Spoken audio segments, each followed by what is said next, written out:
Hello and welcome to the land where we're all a little bit crazy. I am Alice's right foot. The left one is napping and only moving in its sleep, and Alice's head is so many meters above us that it's too far for the camera. That's why today I'm going to read you the next part of Alice's Adventures in Wonderland by Lewis Carroll. Chapter 2 The Pool of Tears Part 1 "Curiouser and curiouser," cried Alice. She was so much surprised that for the moment she quite forgot how to speak good English. "Now I'm opening out like the largest telescope that ever was. Goodbye, feet." For when she looked down at her feet, they seemed to be almost out of sight. They were getting so far off. "Oh, my poor little feet. I wonder who will put on your shoes and stockings for you now, dears? I'm sure I shan't be able. I shall be a great deal too far off to trouble myself about you. You must manage the best way you can." "But I must be kind to them," thought Alice, "or perhaps they won't walk the way I want to go. Let me see. I'll give them a new pair of boots every Christmas." And she went on planning to herself how she would manage it. "They must go by the carrier," she thought, "and how funny it will seem, sending presents to one's own feet. And how odd the directions will look.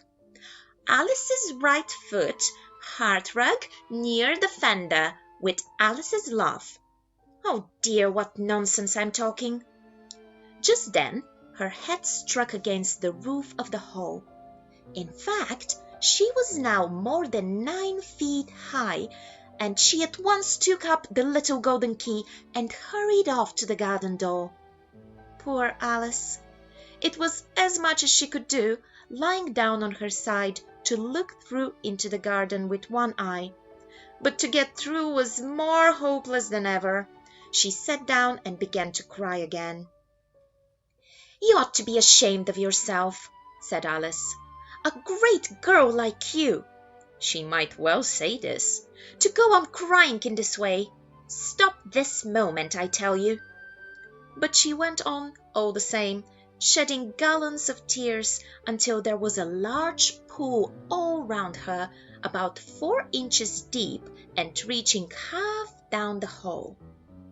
After a time she heard a little pattering of feet in the distance, and she hastily dried her eyes to see what was coming. It was the White Rabbit returning, splendidly dressed, with a pair of white kid gloves in one hand and a large fan in the other. He came trotting along in a great hurry, muttering to himself as he came, "Oh, the Duchess, the Duchess! Oh, won't she be savage if I've kept her waiting?" Alice was so desperate that she was ready to ask help of anyone. So when the rabbit came near her, she began in a low, timid voice, "If you please, sir." The rabbit started violently, dropped the white kid gloves and the fan, and scurried away into the darkness as hard as he could go. Alice took up the fan and gloves, and as the hall was very hot, she kept fanning herself all the time she went on talking. "Dear, dear, how queer everything is today. And yesterday things went on just as usual. I wonder if I've been changed in the night. Let me think. Was I the same when I got up this morning? I almost think I can remember feeling a little different. But if I'm not the same, the next question is, who in the world am I?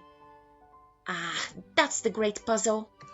And she began thinking over all the children she knew that were of the same age as herself, to see if she could have been changed for any of them. "I'm sure I'm not Ada," she said, "for her hair goes in such long ringlets, and mine doesn't go in ringlets at all. And I'm sure I can't be Mabel, for I know all sorts of things, and she knows such a very little. Besides, she's she, and I'm I, and oh dear, how puzzling it all is. I'll try if I know all the things I used to know. Let me see. 4 times 5 is 12, and 4 times 6 is 13, and 4 times 7 is... Oh dear, I shall never get to 20 at this rate. However, the multiplication table doesn't signify. Let's try geography. London is the capital of Paris, and Paris is the capital of Rome, and Rome... No, that's all wrong, I'm certain. I must have been changed for Mabel. I'll try and say, how doth the little? And she crossed her hands on her lap as if she were saying lessons and began to repeat it, but her voice sounded hoarse and strange, and the words did not come the same as they used to do. How doth the little crocodile improve his shining tail and pour the waters of the Nile on every golden scale?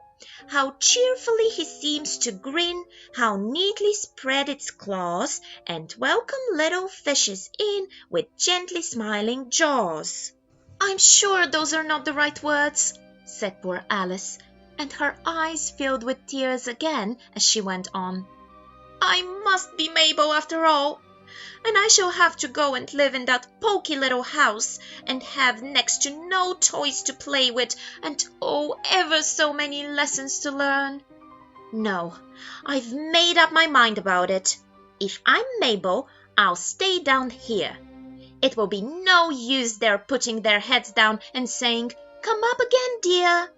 I shall only look up and say, "Who am I then? Tell me that first, and then, if I like being that person, I'll come up. If not, I'll stay down here till I'm somebody else." But oh dear, cried Alice with a sudden burst of tears, I do wish they would put their heads down. I am so very tired of being all alone here.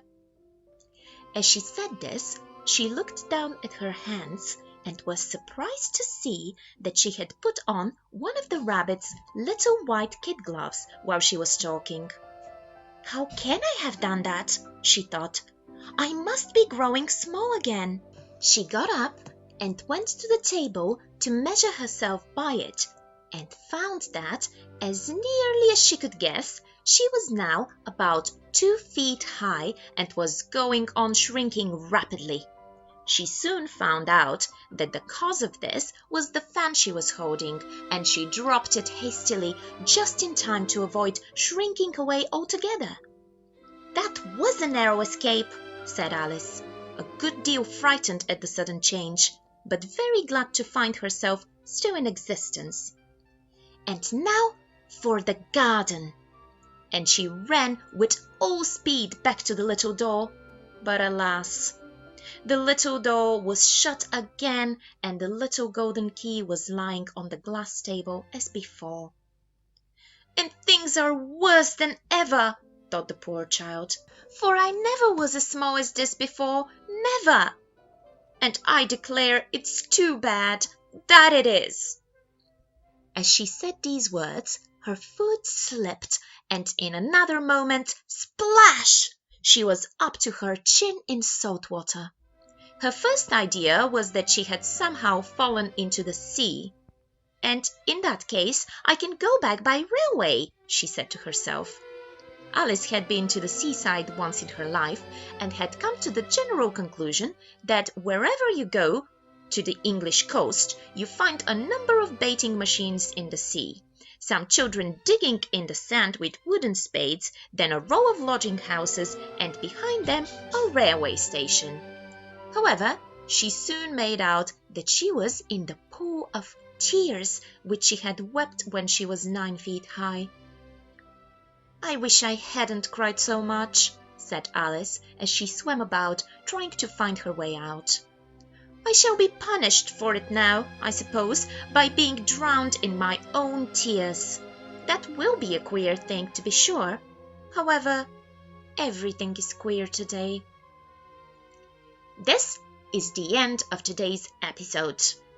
See you again in Wonderland.